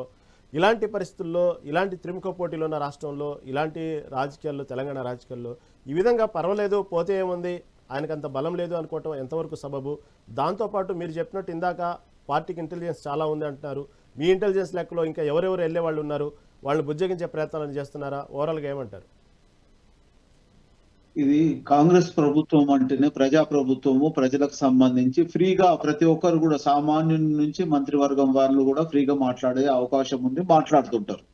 ఇప్పుడు మాత్రం ఖచ్చితంగా కాంగ్రెస్ పార్టీ బలంగా అవుతుంది. ఎవరు పోయినా పోరు, అసలు 100% ఎవరు పోయినా ఇబ్బంది అనేది ఏం లేదు. ఇక్కడ వచ్చింది అన్నట్టు ఇంతకు ముందు మన మిత్రులు చెప్పినట్టు 2 విషయాలు మాట్లాడాలి. అడ్వర్టైజ్ గురించి ఖర్చు పెడుతున్నారు, బోర్డుల మీద వాళ్ళ ఫోటోలు ఉండాలని ఆలోచన అని శ్రేయర్ గారు మాట్లాడారు. అడ్వర్టైజ్ అనేది బీఆర్ఎస్ ప్రభుత్వంలో ఎంత ఖర్చు పెట్టింది? ఓన్లీ తెలంగాణ కాదు, ఢిల్లీలో అనుకోండి, ఇతర రాష్ట్రాల అంటే మన తెలంగాణ డబ్బును ఇతర రాష్ట్రాల రైతులకు పంచిపెట్టింది. అంటే పంజాబ్ రైతులకు అనుకోండి, హర్యానా రైతులకు ఇవ్వడం జరిగింది. అంటే మన డబ్బును వేరే రాష్ట్రాలకు ఇవ్వడం జరిగింది. అట్లనే అడ్వర్టైజ్ చేయడం జరిగింది. అది బీఆర్ఎస్ ప్రభుత్వం ఉన్నప్పుడు జరిగింది. దాని గురించి మాట్లాడాలంటే, అడ్వర్టైజింగ్ మాట్లాడాలంటే బీఆర్ఎస్ ప్రభుత్వమే ఎక్కువ దుబారా చేసింది. అదే రకంగా ఇప్పుడు సంపద ఎక్కడుంటే అధికారం కట్టే ఉంటుంది, అధికారం ఎట్టుంటే సంపద వస్తుంది. అంటే నిజానికి కూడా ఎక్కువ గ్రామీణ స్థాయి నుంచి కూడా వాళ్ళ ఉనికి కోసానికి, వాళ్ళ వ్యాపారాన్ని కాపాడుకోవడానికి, వాళ్ళ అక్రమంగా చేయడం, అక్రమ ఆస్తులను కాపాడుకోవడానికి అధికార పార్టీకి రావడం జరుగుతుంది. వాళ్ళు హ్యాపీగా ఉంటున్నారు, సంతోషమే. ఇక్కడ కొంతమంది ఇప్పుడు మీరు అన్నట్టు పెద్ద నాయకులకు వాళ్ళకు ఒక మంత్రి పదవి వచ్చింది, ఇంకా పెద్దగా కావాలంటే వాళ్ళ స్తోమతను బట్టి ఇవ్వడం జరుగుతుంది. దాంట్లో వాళ్ళకు పార్టీ నుంచి లాభం చెందుతుంది కానీ ఎవరికి నష్టం అనేది లేదు. అధికారం వచ్చిన తర్వాత ప్రతి ఒక్కరు కూడా హ్యాపీగా ఉన్నారు. ఎక్కడ ఏం కావాలో అనేది ఆ రకంగా పార్టీ చూసుకుంటా, అన్ని రకాలుగా చూసుకుంటానే ఇవ్వడం జరుగుతుంది. కొంతమంది ఇబ్బందిగా ఉంటే వాళ్ళ అంటే వాళ్ళ పరిస్థితులను బట్టి, అవకాశాన్ని బట్టి వాళ్ళకు ఎక్స్టెన్షన్ అవుతుండొచ్చు. ఇప్పుడు ఇంకా రెండు మంత్రి పదవులు ఉన్నాయి, వాళ్ళకి ఎవరికి అవకాశం ఉంటే వాళ్ళకి ఇవ్వడం జరుగుతుంది. దీంట్లో ఎవరన్నా పని చేయని వాళ్ళు ఉంటే వాళ్ళని తీసేసి ఇంకోళ్ళకి ఇవ్వడం జరుగుతుంది. ఇక్కడ ఏమైతుందంటే అధికారంలో ఉన్నప్పుడు ఇంకా అధికారం ఇంకా కావాలని, నాకు ఇంకో హ్యాపీగా ఎవరు లేకుంటూ ఉండొచ్చు. ఎందుకంటే వాళ్ళకు ఒక స్తోమత వచ్చింది, ఒక లెవెల్ వచ్చిన తర్వాత ఇంకా కావాలని ఆశ ఉంటది. వాళ్ళ పరిస్థితిని బట్టి, వాళ్ళ వ్యక్తిత్వాన్ని బట్టి, వాళ్ళ హోదాను బట్టి, వాళ్ళ స్కిల్ బట్టి, వాళ్ళ నైపుణ్యాన్ని బట్టి ఓ స్టేజ్ వరకు ఇవ్వడానికి కాంగ్రెస్ పార్టీ పెద్దలు అనుకోండి, ఇంటెలిజెన్స్ అనుకోండి, ప్రతి ఒక్కరు కూడా సహాయ సహకారాలు చేస్తున్నారు. అదే రకంగా పోతుంది. ఇక్కడ మాత్రము ఖచ్చితంగా మేము ఆలోచన చేయడం, పార్టీ గతంలో కంటే సంస్థాగతంగా అనుకోండి, గ్రామీణ స్థాయి నుంచి ప్రతి ఒక్కరికి కూడా అభివృద్ధి చెందుతుంది. దీంట్లో బీసీ వర్గాలకు సంబంధించిన బీసీ మెంబర్షిప్ చేయడం జరుగుతుంది, మహిళా మెంబర్షిప్ చేయడం జరుగుతుంది. అదే రకంగా ప్రతి దానికి ఎన్ఎస్యూ అంటే స్టూడెంట్ ఆర్గనైజర్స్ పెరగడం జరుగుతుంది. అదైతే కార్మిక సంఘాలకు సంబంధించింది అన్ని రకాలుగా కూడా ప్రతిదీ దాన్ని కూడా కమిటీలు వేస్తున్నారు. కాంగ్రెస్ పార్టీకి ఉన్న ప్రతి శాఖను కూడా బలోపేతం చేయడానికి శాఖల వారీగా విడిపోవడం జరిగింది. ప్రతి శాఖ నుంచి కూడా, ప్రతి ఈ సంస్థ నుంచి కులాల వారిగా అనుకోండి, బీసీ వర్గాల వారిగా అనుకోండి, మతాల వారిగా అనుకోండి, ప్రతి దానికి కూడా ఒక వింగ్ తయారు చేసి బలోపేతం చేస్తున్నాం. అదే రకంగా ఇప్పటి వరకు ఎవరు చేయండి కూడా ప్రతి గుడికి కూడా టెంపుల్స్ డెవలప్ చేయడం జరుగుతుంది. అదే రకంగా ప్రాంతీయంగా అంటే ప్రతి ఏరియాను కూడా డెవలప్ చేయడానికి అన్ని రకాలుగా అంటే ప్రతి విషయంలో ఎడ్యుకేషన్ పరంగా, హాస్పిటల్ పరంగా, వైద్య పరంగా అనుకోండి, తర్వాత ప్రకృతికి ఎక్కడెక్కడ ఫారెస్ట్ డెవలప్మెంట్ చేసుకొని అక్కడ ప్రకృతి వనాలను చేయడం జరుగుతుంది. ప్రతిదీ డెవలప్మెంట్ చేసుకొని ప్రతి ఒక్కరికి కూడా ముఖ్యులను తీసుకోవడం జరిగింది. విద్యా శాఖకు సంబంధించింది మేధావులను తీసుకొని విద్యకు సంబంధించి ప్రతి ఈ మండల స్థాయిలో అనుకోండి, నియోజకవర్గ స్థాయిలో అనుకోండి, జిల్లా స్థాయిలో అనుకోండి డెవలప్ చేయడం జరుగుతుంది. అన్ని విభాగాల్లో డెవలప్మెంట్ అయితే అవుతుంది. అది స్లోగా అవుతుంది. మేము ప్రచారంలో ఎక్కువ చేసుకోలేకపోతున్నాం. మేము ఇచ్చిన ప్రభుత్వాన్ని అంటే ప్రజలకి ఇచ్చిన మాట కాకుండా ఇంకా ఎన్నో రకాలుగా మేము చేస్తున్నాం. బయట నుంచి కూడా ఇదే ప్రశాంతంగా ఉండి అన్ని రకాలుగా ఉండి కూడా మనకు తెలంగాణ రాష్ట్రానికి వేరే విదేశీ పెట్టుబడులు వస్తున్నాయి. అదే రకంగా మీరు గతంలో కంటే కూడా విదేశీ పెట్టుబడులు పెరుగుతున్నాయి. ఇక్కడ ఉన్న నిరుద్యోగ సమస్య కూడా పోతుంది. రైతుల పరంగా కూడా చూస్తే వాళ్ళకు అంటే ఓపెన్ గా దాంట్లో తక్కువ ఎక్కువ కాకుండా 23,000 కోట్ల రూపాయలు రైతులకు పంచడం జరిగింది. మొన్న రీసెంట్లీగా వచ్చిన రైతులలో అప్పులలో ఉంటే మన తెలంగాణ రాష్ట్రంలో రైతులు అప్పుగా లేరు, హ్యాపీగా ఉన్నారు. రైతులు హ్యాపీగా ఉన్నారు, ఉద్యోగ వర్గాలు హ్యాపీగా ఉన్నారు, ప్రతి ఒక్క పారిశ్రామిక రంగానికి సంబంధించిన వాళ్ళే హ్యాపీ ఉన్నారు. వీళ్ళు మాట్లాడిన లేని ఉన్నాయి కల్పించుకొని వాళ్ళు అదే మైఫిల్ లో ఉంటున్నారు. ఏంటంటే బీఆర్ఎస్ వాళ్ళ నాయకులు మాట్లాడుతున్నారు, మీరు చెప్పినట్టు వాళ్ళు మాట్లాడే విషయం ఏంటంటే లేని కల్పించుకొని ఏదో చెప్తున్నారు. కానీ ఇన్నున్న వాళ్ళు మాత్రం అందరు హ్యాపీగా ఉన్నారు, సంతోషంగా ఉన్నారు. ఖచ్చితంగా వచ్చే ప్రభుత్వం కాంగ్రెస్ ప్రభుత్వం ఉంటది. ఇంకా 33 నెలల్లో కూడా ఇంకా ఏదన్నా ఇబ్బందులు ఉన్నా దాన్ని సరి చేసుకోవడానికి మాకు అవకాశం ఉంది.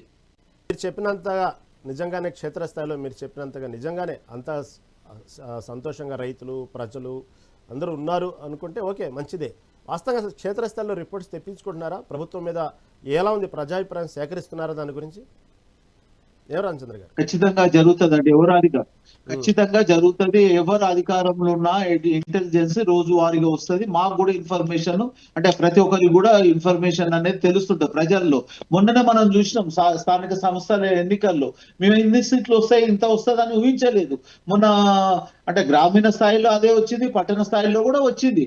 వేరే ఇతర పార్టీ వాళ్ళు ఏదో రకంగా అనుకుంటున్నారు కానీ, ఎంత స్ట్రాంగ్ గా ఉండా బీజేపీ వాళ్ళు వీళ్ళు అనుకుంటున్నారు కానీ, మొన్న జరిగిన ఎలక్షన్ లో బీజేపీ బీఆర్ఎస్ వాళ్ళు పెట్టిన ఖర్చు అధికార పార్టీ వాళ్ళు పెట్టలేదనేది ప్రతి ఒక్క ప్రజలకు గ్రామీణ స్థాయిలో తెలుసు. వాళ్ళు విచ్చలవిడిగా ఎంత విచ్చలవిడిగా పెట్టిండ్రు అనేది వాళ్ళు నిలబడ్డ నాయకులకు తెలుసు, తీసుకున్న కార్యకర్తలకు కూడా తెలుసు ఏ రకంగా జరుగుతుంది గ్రామీణ స్థాయిలో. డబ్బు లేకుండా ఇంత బీజేపీ బీఆర్ఎస్ వాళ్ళు ఎంత ఖర్చు పెట్టి ఎంత చేసినా గానీ వాళ్ళు ఏం సాధించలేకపోయినారు. వచ్చే ఎలక్షన్ లో మాత్రం ఖచ్చితంగా కాంగ్రెస్ పార్టీకి భవిష్యత్తు ఉంటది. మీరు అన్నట్టు ఇంకా ఇంటెలిజెన్స్ ఏమైనా తప్పులు ఒప్పులు ఉన్నా గానీ రోజువారీగా అంటే ఎంక్వైరీ చేసుకొని ఎక్కడ తప్పులు ఉన్నాయో చేసుకొని ఎక్కడ ఇబ్బందులు ఉన్నాయో సరి చేసుకుంటూ పోయి భవిష్యత్తులో స్ట్రాంగ్ అవడానికి ఉంటాం. ఎందుకంటే అధికారాన్ని ఇచ్చిపెట్టుకోవడానికి ఎవ్వరు కూడా ఉండరు. దానికి ప్రతి ఒక్కరు కూడా కాంగ్రెస్ నాయకులం అనుకోండి, కార్యకర్తలను కష్టపడతాం. అదే రకంగా మేము కోరుకుంటున్నాం. బీఆర్ఎస్ గురించి ఈ రోజు కూడా నేను చెప్తున్నాను, ఆయన ప్రతిపక్ష హోదాలో ఉండి ఆయన ఏం చేయలేకపోతున్నాడు. అది ప్రజలు కూడా అంటే అధికారంలో ఉన్నప్పుడు కూడా ఫామ్ హౌస్ కే పరిమితమైంది, ఇప్పుడు అపోజిట్ ఉన్నప్పుడు కూడా ఫామ్ హౌస్ కే పరిమితమైంది. ఆయన చేసేది ఏమున్నది? సుమారుగా అట్లుండేది అనుకుంటే ఆయన కేటీఆర్ గారికి ఇవ్వని, లేకుంటే హరీష్ రావుకి ఇవ్వని, లేకుంటే ఇంకా బీసీ నాయకులకి ఇవ్వని, ఇంకా ఎస్సీ నాయకులకు ప్రతిపక్ష హోదా ఇచ్చి ఆయన క్యాబినెట్ హోదాతోనే అవసరమే ఉంది. ఫామ్ హౌస్ లో పండుకునే అతనికి హోదా అవసరమే ఉంది. ప్రజలలో తిరుగుతా అంటుండ్రు. ఇప్పటివరకు ఎన్నిసార్లు? ఇప్పుడు సుమారుగా 2.5 సంవత్సరాలు అవుతుంది. 30 నెలలు అవుతుంది. 30 నుంచి బయటకు రావచ్చు కదా. ఓకే రైట్ రామచంద్ర గారు. ఓకే రైట్ నరేంద్ర గారు, రామచంద్ర గారు చెప్పినట్టు వాస్తవంగా ఎన్నికలే ప్రామాణికం తీసుకోవాలనుకోండి. ఎందుకంటే అది ప్రజల తీర్పునే ఫైనల్ చేసుకోవాలి కాబట్టి వాస్తవంగా అనుకున్న దానికంటే కాంగ్రెస్కి ఎక్కువగా సీట్లు వచ్చి అనుకున్న దానికంటే కూడా ఎక్కువగా ప్రజల ఆదరణ ఉందనేది ప్రామాణికం ఎన్నికలే, కాదంటలేదు. కాబట్టి అధికార పార్టీ కాబట్టి కొంతవరకు ఆ యాంగిల్లో కూడా ఎందుకు చూడకూడదు? వాస్తవంగా క్షేత్రస్థాయిలో ప్రజలు అంతగా ఆదరిస్తున్నారా? కాంగ్రెస్ పార్టీ వాళ్ళు ఊహించినంతగా ఎక్కువ కూడా ఆదరిస్తున్నారా అంటే ఏమంటారు? అంటే కాంగ్రెస్ పార్టీ 10 ఏళ్ళు అధికారం లేకపోయినప్పుడు కూడా తెలంగాణలో అది ఏమి బలవంగా కానీ స్థానబలం లేని పార్టీ కాదు. వాళ్ళకి ప్రతి గ్రామంలో కూడా ఇంకా విధంగా బీఆర్ఎస్కి ఆర్గనైజేషన్ సెటప్ వాళ్ళు కూడా పూర్తి స్థాయి జిల్లా కమిటీలో ఇక్కడ బీఆర్ఎస్కి వాళ్ళంతా వాళ్ళ కమిటీలని అడాక్ మీద సాగుతున్నాయి. కాంగ్రెస్ పార్టీకి ప్రతి గ్రామంలో వాళ్ళకి నాయకత్వం ఉంది, గ్రామస్థాయి నాయకత్వం ఉంది, బలమైనటువంటి సంస్థాగతంగా అనేక దశాబ్దాలుగా దాదాపు 100 సంవత్సరాలుగా తెలంగాణలో బలమైన భూమికి ఉంది కాంగ్రెస్ పార్టీకి. కాబట్టి అంటే అది ఎలక్షన్లో గెలవటానికి ఒక్కోసారి బలం సరిపోవచ్చు. అనేక కారణాలు, రాజకీయ పరిణామాల వలన వరుసగా 2 ఎలక్షన్లో ఓడిపోవచ్చు, అది వేరే విషయం. అదేవిధంగా కాబట్టి కాంగ్రెస్ని అసలు తెలంగాణలో 10 సంవత్సరాల అధికారంలో లేని మాత్రమే 0 గెలిందని మనం చెప్పలేము.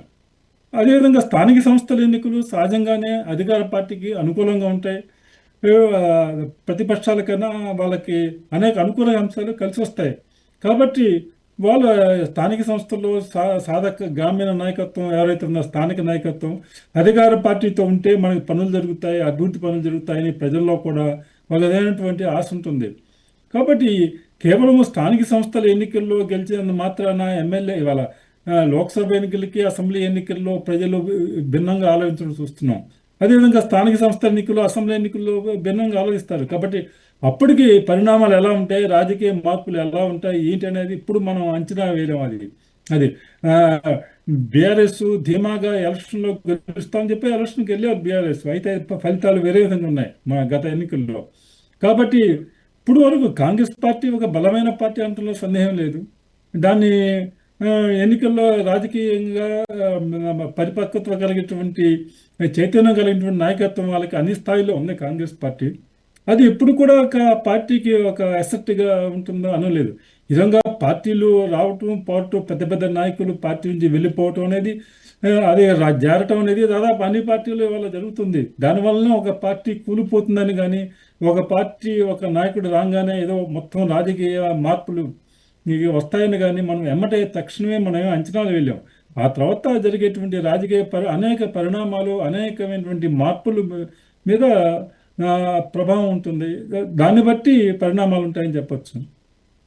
ఓకేనండి, చర్చలో పాల్గొన్నందుకు రామచంద్ర గారికి, అదేవిధంగా శ్రీహరి యాదవ్ గారికి, అదేవిధంగా చలసా నరేంద్ర ధన్యవాదాలు తెలియజేసుకుంటూ, ఇది ఓవరాల్గా కేవలం జీవన్ రెడ్డి చేరిక ఒక జగిత్యాల వరకు మాత్రమే పరిమితం, దాని ప్రభావం పెద్దగా ఉండకపోవచ్చు అంటూ కాంగ్రెస్ పార్టీ అంటుంటే, కాదు జీవన్ రెడ్డి చేరికతో ఇంకా అనేక చేరికలు రాబోతున్నాయి, మళ్ళీ బీఆర్ఎస్ పార్టీ మళ్ళీ స్పీడప్ అందుకోబోతుంది, అదేవిధంగా కేసీఆర్ కూడా రంగంలో దిగబోతున్నారు అంటూ బీఆర్ఎస్ చెప్తున్నమాట. ఇది ఓవరాల్గా తెలంగాణ రాజకీయాల్లో ఇప్పుడు హాట్ టాపిక్, కేవలం జీవన్ రెడ్డి సంబంధించినటువంటి విషయం, బీఆర్ఎస్లో చేరిక జరుగుతున్న అంశం. ఇది ఓవరాల్గా చూస్తూనే ఉండండి మెగా 9 టీవీ.